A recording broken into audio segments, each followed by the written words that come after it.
Once when John's disciples and the Pharisees were fasting, some people came to Jesus and asked, "Why don't your disciples fast like John's disciples and the Pharisees do?" Jesus replied, "Do wedding guests fast while celebrating with the groom? Of course not.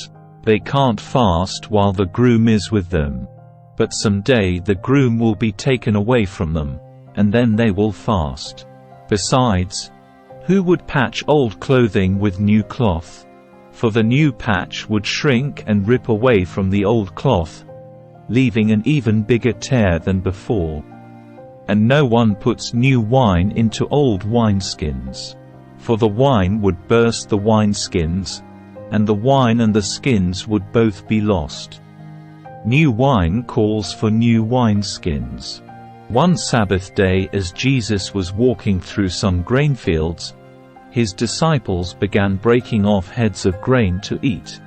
But the Pharisees said to Jesus, "Look, why are they breaking the law by harvesting grain on the Sabbath?"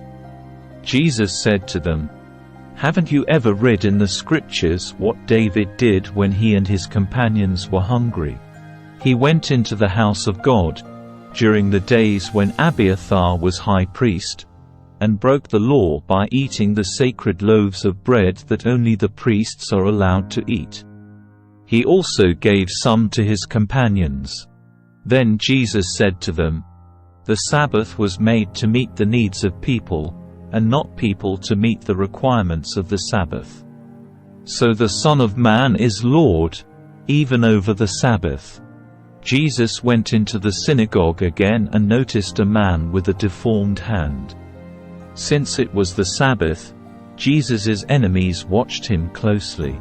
If he healed the man's hand, they planned to accuse him of working on the Sabbath.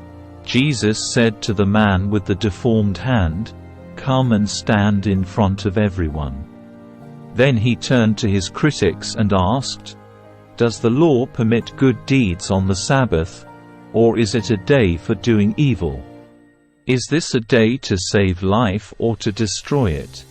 But they wouldn't answer him. He looked around at them angrily and was deeply saddened by their hard hearts. Then he said to the man, "Hold out your hand." So the man held out his hand, and it was restored. At once the Pharisees went away and met with the supporters of Herod to plot how to kill Jesus.